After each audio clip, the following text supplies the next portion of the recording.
Welcome inside Appalachia. I'm Caitlin Tan. And I'm Mason Adams. Today we're dedicating our entire show to children's authors, including one of my all-time favorites, Cynthia Rylant, whose first book was all about her experiences growing up in West Virginia. Something told me to pick up a pen, pad of paper, and within a few minutes I'd written my first picture book when I was young in the mountains. She went on to write over 100 books. And we talk with writers about what children's books can teach all of us. A child can be reading it on one level and the adult reading it on another, and both derive a tremendous benefit. We all need that these days, getting acquainted with one another. So definitely storytelling is at the foundation of a better world. You'll hear these stories and more this week inside Appalachia.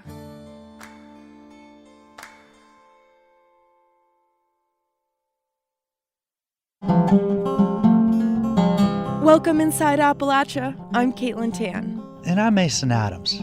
Today we're talking with children's book authors. During the pandemic, many parents, including myself, have become part-time teachers, and books have claimed an even more important role in many of our lives. This includes our producer, Roxy Todd, who's been spending the last year working from home with her 2-year-old daughter. One of their favorite books is Messy Larry. Here's Roxy reading the opening of the book to her daughter. Messy Larry. Well, Larry, was really quite sweet. He'd heard them say once or twice or 100 times, "Larry, try to be neat. If you can't, then stay in your seat." He really wants to paint, doesn't he? Yeah. Oh, he'd been called big. He'd been called big and fat. But nothing hurt Larry quite so much as that. Is he sad? If you've spent any time with toddlers, you know that messes are part of creativity and, well, life. Which may be one reason this book resonates so much with Roxy's family. So Roxy caught up with David Perri, who wrote and illustrated Messy Larry. Perri is a Pittsburgh native who now lives in the northern panhandle of West Virginia. So let's start off. I would love you to describe Messy Larry, and what does he look like, and who is he? Messy Larry is a bear-type creature, I guess is what you would call him. He kind of looks a little bit like a bear. Some kids say he looks a little bit like a wolf. The thing that really makes him different is not the way he looks, but his messiness. And the thing that matters most to him in the whole world is art and the chance to express himself through painting. He loves this more than anything in the world, but his messiness gets in the way and it causes problems for him, and he has to seek out some guidance from a kindly relative. And one thing you mentioned, of course, his name is Messy Larry. He's really kind of like a larger than life, kind of clumsy character. He's not exactly like intentionally messy. He just kind of accidentally seems to bump people's paint over and water over, or in one page he sneezes. That's my daughter's page where she goes, "Oh no," because he sneezes and all the pages scatter. Yes, you're absolutely right. He just can't help himself. This is not something that he does on purpose. It's just who he is. And he's really kind of at a loss to know how to solve that problem. You're absolutely right to pick up on that. He's very clumsy, and that's a big part of his messiness, is being clumsy and sort of like bull in a china shop. And I mean, one thing that's really spoken to me about this book is just that there's something that we all identify with, that life is crazy and we make mistakes and we bump into stuff and make messes all the time. And as a mom with a child and working at home right now, there are constant uh-ohs and moments when there's either myself or my daughter making an uh-oh. And that's something that, like, one of her first words was uh-oh. And Messy Larry came around right around that time. And he's been like this really great person in our lives to talk about uh-ohs being okay. And like, it's okay to make a mess, or it's totally fine to get messy. That's just such a liberating idea for, I think, parents and kids, that messes are just a part of creativity in life. Sure. I think a lot of kids, well, probably every kid can relate to the whole messiness thing, because every kid has been yelled at some point or reproached in some way about making a mess and, dropping food on the floor or whatever it might be, not cleaning up the room. It could be 1,000 different things. So every kid is going to be like, yeah, I've been there. I know what that feels like. But, the funny thing is that neatness is so much a part of our world as adults. It's something that we care about and we devote a lot of time and effort to it. It's a source of pride. It's part of who we are, and it's part of how we see each other. And we, in our society, we cast judgment on people who don't abide by the standards that we set for ourselves and others in terms of neatness. But that's part of the adult world. Illustrating and writing children's books is not your main job. This is kind of a project that you've done, I imagine in your evening or weekend time. But by day, you have a different job, right? Yes, I'm a prosecutor, a federal prosecutor by day. And I sometimes tell people that I'm an artist who happens to be a lawyer, if that makes any sense. I can relate to Larry because I've been painting since college, and I still paint quite a bit. In fact, last weekend I was making stretchers for canvases in my shed. I think art brings color to life, and whatever medium you experience it in, whether it's music or visual arts, film, fashion, whatever, that's something that's going to bring richness to your life and to the lives of a lot of people. And what made you decide to focus energy towards a children's book in particular? Why this audience? I had a scrap of paper which I had written a few lines down on, like verses, and they were lyrical. And every once in a while, like, I would happen upon that scrap of paper and I'd pull it out and look at it and maybe add another couple lines to it, make a few changes, stick it back in the file where I had it, and kind of forget about it. And that process went on for some years. So I thought, I bet this would make a great story for a picture book. I guess it just starts with an idea that you have and you want to see it come to fruition, and you think that it would benefit people.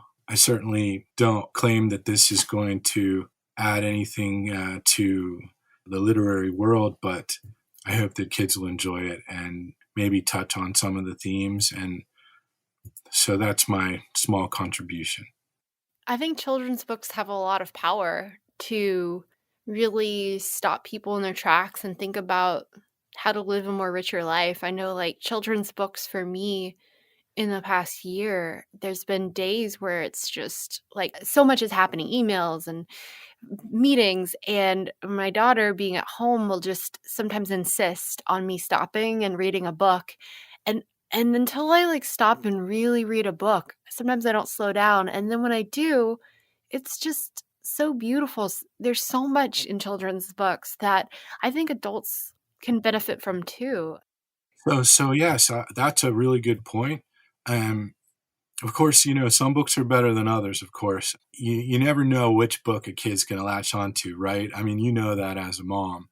And some of them are just like mind-numbing. I can remember when my kids were small, if they happened to want to read a book that was just, I mean, for lack of a better word, just really dumb, you read that. If you're the parent, you have to read that 10 times. You pretty much want to slam your head off the desk. It's just, it's excruciating.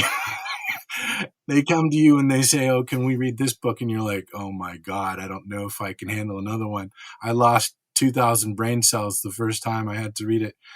And so I really was hoping to do something that was not like that, the opposite of that, whatever that was, the opposite of that. And so I set out to write something that was fun to read, both for parents and for kids, and entertaining. So, that's something that I really set out to do. And I think the next book is going to be like that, even better. So that's, yeah. But, You're right. Children's books can be a wonderful medium. I can tell you that probably my most favorite book to this day is a book by a French author named Antoine de Saint-Exupéry, and it's called The Little Prince. And for all intents and purposes, it looks like a children's book and reads like a children's book. It's small. It's about 75 pages, and it has little illustrations in it, but there's a lot going on there. There's some really, really beautiful themes in that book, such that the child can be reading it on one level and the adult reading it on another, and both derive a tremendous benefit from that story. Beautiful, beautiful book. Just the themes in there are just absolutely incredible. The whole idea that what's most important in life is not on the surface. I mean, what better thing could you want a kid to learn? That's David Perri, artist and children's book author. His illustrated book is called Messy Larry. He's working on his second book called Cameron Gives a Kiss. So, Mason, you recently caught up with one of your favorite children's authors, right? Yes. In my house, we are big fans of Cynthia Rylant, and she's become an easy go-to during the pandemic. She's written picture books, easy readers, chapter books, novels, you name it. More than 100 books since she started. What you may not know is that she was raised in West Virginia. While she has a lot of happy memories from her early childhood, she also experienced tough times.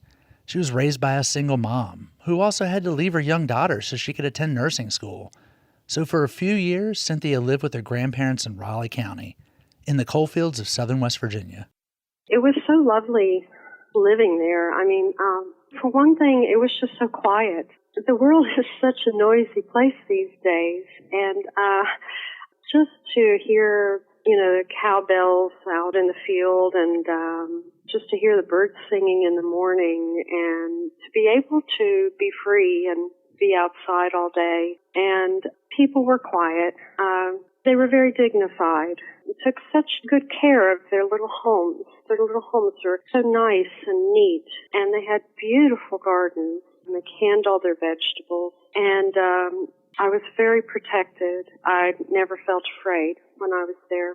Now, when I've told people I'm going to be interviewing you, because I've been excited, one common thread is When I Was Young in the Mountains, which was your first book. Was that book based on your experience living with your grandparents? Yes, everything in that book is true. The book was illustrated by an artist named Diane Good, and in her art, she placed the time of the story much earlier, and looks to be in the late 1800s, the way the people are dressed, and women are wearing long dresses and so forth. But actually, the time that I lived in Coolidge was in the 60s, late 50s, early 60s. The page that fascinates my kids is the image of the children swimming in the pond with the snakes. And I think they find it so fascinating because every other book, people tend to be squeamish or scared of snakes. And this book just depicts people coexisting, and that squares with their life. I think they've stared at that page so much. Did you swim with snakes then? Oh, yeah.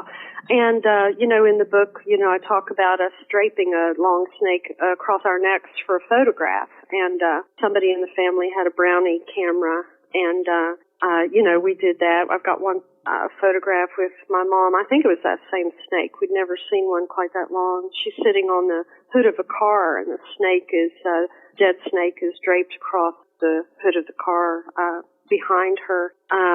When the snakes came too close to the house, my grandmother had to go out there and take a hoe and kill them to get them out of the yard. But, we were so used to nature.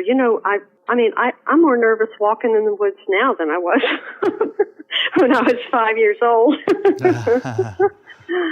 I mean, it speaks to me, too, because, my grandparents had farm in Appalachia, near the West Virginia border. And I can remember going into my great aunt, into her chicken house to collect eggs and finding a black snake curled up in one of the nest boxes.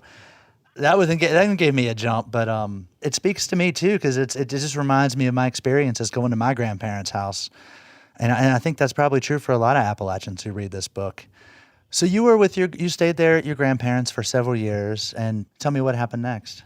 Well, I guess I should say about the time that I lived with my grandparents those years, I was very protected and, had happy days, but it was very, I was shattered when my mother would come and visit for a short period of time and then leave again and go back to nursing school. I have memory of standing in the yard and watching the car take her away to the Greyhound bus station and crying so hard, and my grandmother leading me back into the house gently and putting me into her bed, covering me up, just letting me cry my little eyes out. So the most joyful thing was that, my mother finally finished school and she came back permanently and got a job at a hospital in Beckley and found us a little 3-room apartment with an indoor bathroom, which I had not experienced before. So that was really high living. And this was in Beaver, West Virginia. And I began my more urban life there in Beaver, because they had, I could walk to the grocery store and they had a little drugstore and a little post office and ride my bike on little paved roads and stuff. And so that was a whole new world for me, and Beaver gave me all kinds of stories too. When she graduated high school, Cynthia Rylant went to college in Charleston and later on got her master's degree in English at Marshall University in Huntington. That's where she met a community of like-minded people who were into books and literature. But I didn't write. I never wrote creatively all through high school, college. In a strange way, it was as if I wasn't worthy of it. Like that could never be something that I could do. And it wasn't until I finished graduate school and I couldn't find a job and I was still living in Huntington. So I waitressed for a while and then somebody suggested I try to get a job at the public library. At least I'd be around books. So I applied at the public library, even though I'd never really used a public library before. And I got a job as a clerk, making minimum wage. And I was assigned to the children's department to help out there, and that's where I first started reading children's books, and that changed my life. Was there one particular book, or was it just the whole sphere of experience in that section?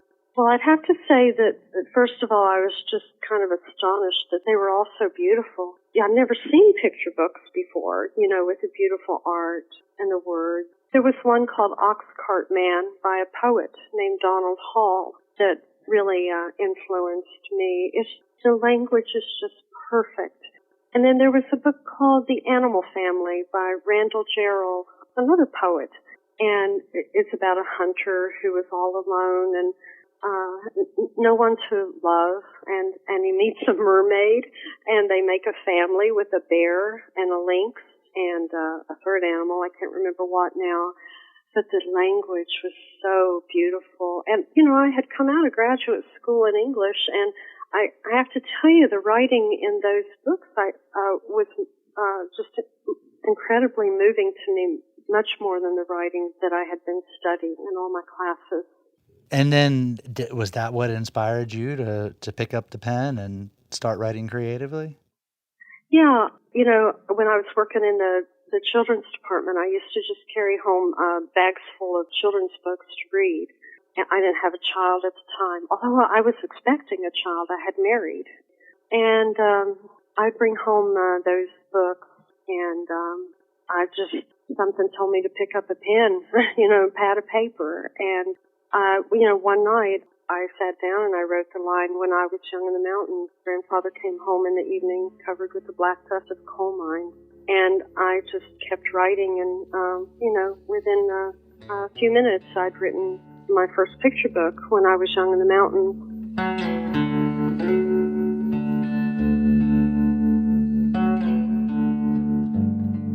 When I was young in the mountains, grandfather came home in the evening, covered with the black dust of a coal mine. Only his lips were clean, and he used them to kiss the top of my head. When I was young in the mountains, grandmother spread the table with hot cornbread, pinto beans, and fried okra. Later, in the middle of the night, she walked through the grass with me to the Johnny house. and held my hand in the dark. I promised never to eat more than one serving of okra again. When I was young in the mountains, we walked across the cow pasture and through the woods, carrying our towels. The swimming hole was dark and muddy, and we sometimes saw snakes, but we jumped in anyway. On our way home, we stopped at Mr. Crawford's for a mound of white butter. Mr. Crawford and Mrs. Crawford looked alike and always smelled of sweet milk. When I was young in the mountains, we pumped pails of water from the well at the bottom of the hill and heated the water to fill round tin tubs for our baths. Afterward, we stood in front of the old black stove, shivering and giggling, while Grandmother heated cocoa on top. When I was young in the mountains, we went to church in the schoolhouse on Sundays, and sometimes walked with the congregation through the cow pasture to the dark swimming hole for baptism. My cousin Peter was laid back into the water, and his white shirt stuck to him, and my grandmother cried. When I was young in the mountains, we listened to frogs sing at dusk and awoke to cowbells outside our windows. Sometimes a black snake came in the yard, and my grandmother would threaten it with a hoe. If it did not leave, she used the hoe to kill it. 4 of us once draped a very long snake, dead of course, across our necks for a photograph. When I was young in the mountains, we sat on the porch swing in the evening, and Grandfather sharpened my pencils with his pocket knife.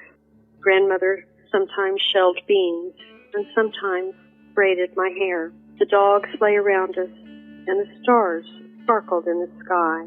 A bobwhite whistled in the forest. Bob, Bob, Bobwhite? When I was young in the mountains, I never wanted to go to the ocean, and I never wanted to go to the desert. I never wanted to go anywhere else in the world, for I was in the mountains, and that was always enough.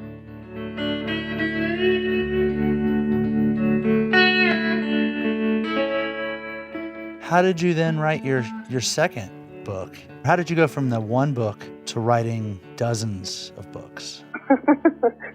Well, I know for me, when I got the first book accepted, I remember sort of trying to bargain with God and say, if you just let me have one more book accepted, I'll be happy. I'll just be happy with 2 books. And so, anyway, I decided to stay in Appalachia for my writing, and so my second book was called Miss Maggie, and it was, again, about a woman I knew who lived in a log house near the Crawfords in one of those cow pastures. And, she wore the old Appalachian bonnet, and she chewed tobacco, and there was a rumor that a black snake lived in the house with her, and my grandparents used to take Miss Maggie to the grocery store back and forth. Anyway, I wrote a story about her, and that was my second accepted book. And then I just continued with these Appalachian stories, and my third book was called The Relatives Came, and again, there's a true story about the relatives in Virginia traveling over the mountains to come see us in West Virginia. And so, it all just flowed. I just have to say, I think it was just my calling.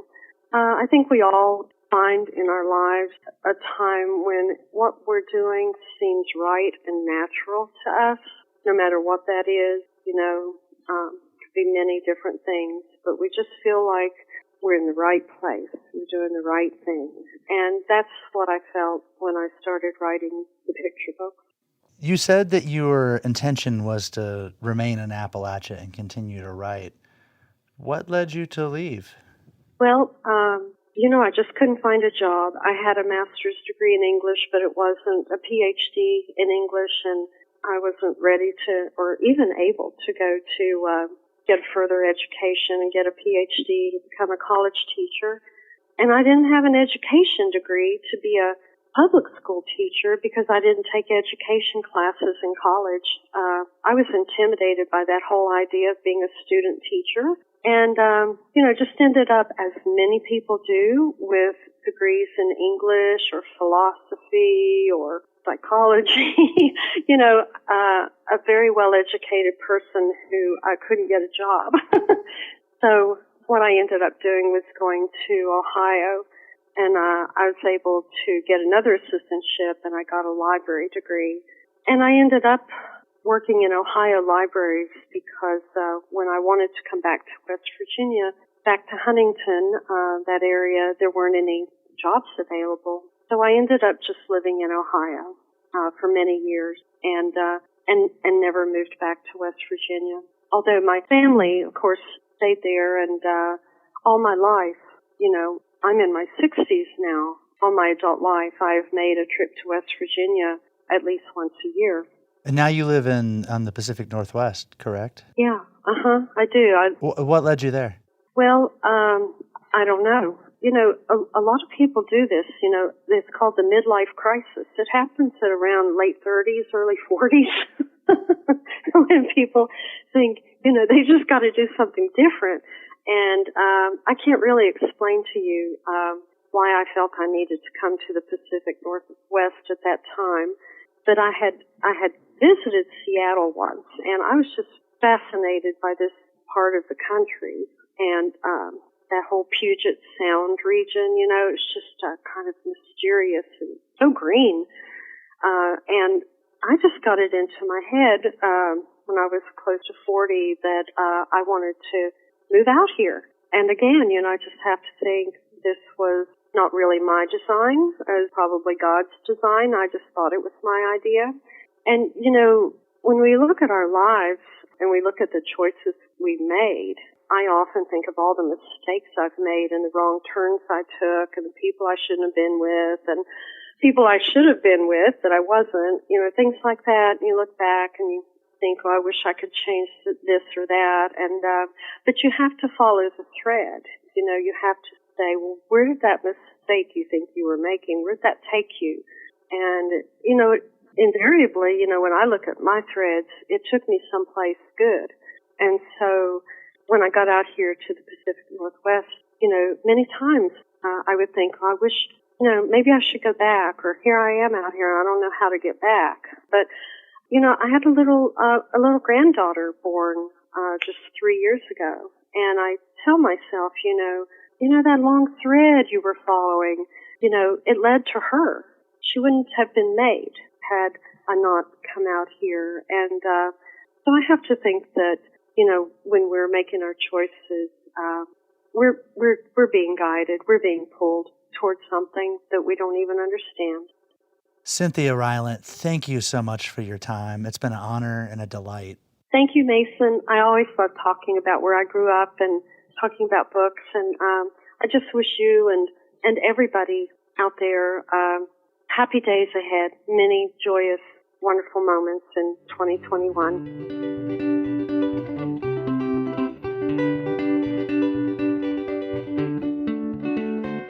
Cynthia Rylant's books have won Caldecott and Newbery Awards. She's published so many amazing children's books, you probably have at least one on your bookshelf. And our next guest may be another familiar name. Bill Lepp is a storyteller who's won the West Virginia Liars Contest 5 times. If you know Bill, you know he writes in a way that just begs to be read out loud.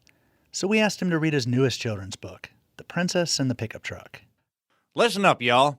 Once there was a prince. He was a mountain prince. He lived on a farm, on a grange, which is just an old word for farm, and I like to use it because then I can say he lived on a grange on a mountain range. And this particular prince wanted to marry a princess.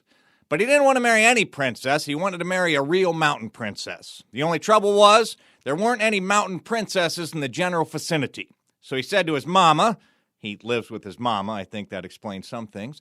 He said to his mama, "Mama, I want to marry me a real mountain princess, but there ain't any princesses around here," so he set out.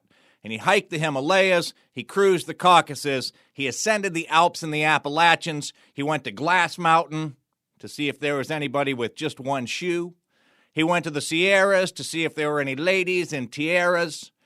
And he met a lot of people who said they were princesses, but he wasn't sure they were real princesses because, let's face it, princess costumes just aren't that expensive. So he went home and he said to his mama, he said, "Mama, I couldn't find me any real mountain princesses." He said, "I met a couple ladies who I think they were frauds." He said, "Now I kissed some of those frauds to see if they would turn into princesses." And his mama said, "Don't kiss frauds. You'll get warts." And that night there was a terrible storm. There was rain and wind and snow and thunder and lightning, a hurricane, a tidal wave, an earthquake. And in the midst of all of that, there was a knock on the door. And the prince went and he opened the door. And because this is a story, there on the stoop stood 3 beautiful prim prime princesses. And he was so excited until they said, "Trick or treat." And he was like, "Aw, shucks." But the next morning was a beautiful day. And the prince was out in the field doing some work, and he saw a woman coming down the road. Now, she had on a calico dress, her hair was a mess, and she was wearing hiking boots. But she said, "Howdy, I'm a real mountain princess." Now, he didn't know if she was a real mountain princess or not, because he didn't know if real princesses walked around in hiking boots, calico dresses with their hair in a mess, but she did have a sash that said Mountain Princess. So he thought maybe. And he took her home, and he introduced her to his mama. He said, "Mama, this here lady says she's a real mountain princess." Well, the mama wasn't sure either, so she took the son to the side, and she said, "We're just going to have to test her and find out. I want you to take 20 mattresses and pile them up on the back of your pickup truck. And when it comes time for bed, we'll have her sleep on those mattresses. And if she don't notice she's sleeping on a pickup truck, we'll know she's a real mountain princess."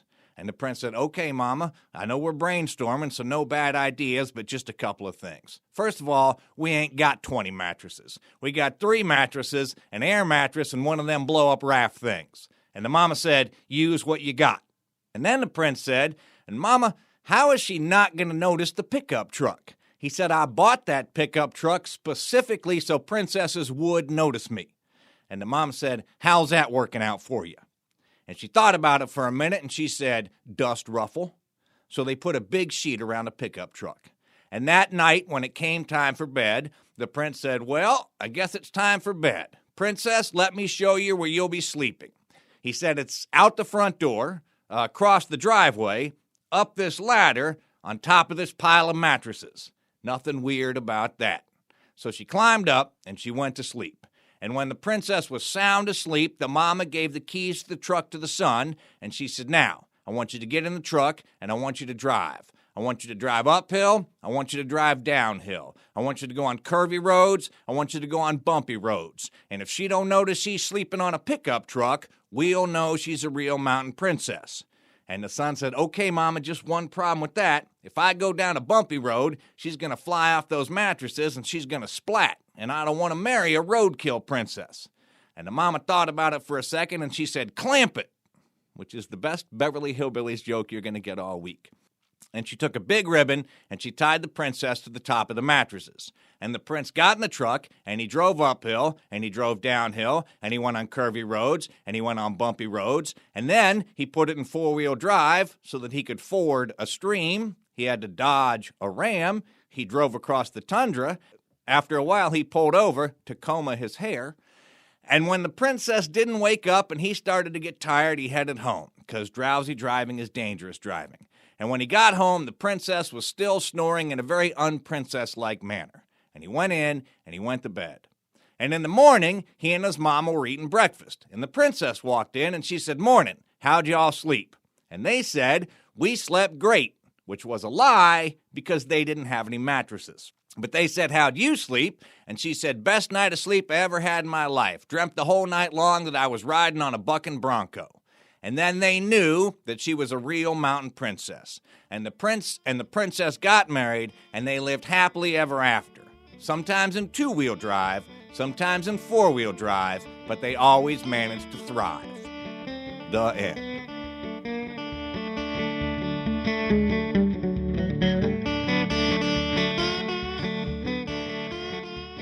And if you're wondering, The Princess and the Pickup Truck is based on The Princess and the Pea, one of my favorite fairy tales. Here's Bill Lepp again telling us a little of the backstory. The idea came from, I was riding with my daughter. She was probably about 14 at the time, and there was a truck in front of us that just had a whole bunch of mattresses thrown in the back. And I said to her, "Do you think you can sleep on that?" And she's the funniest person in our family and has wonderful teen sarcasm, but she uses it for powers of good. And she said, "Of course I could sleep on that, Daddy. I'm a princess." And then once I had it down, this was one that definitely I thought would translate into a children's book. So I went about making that happen.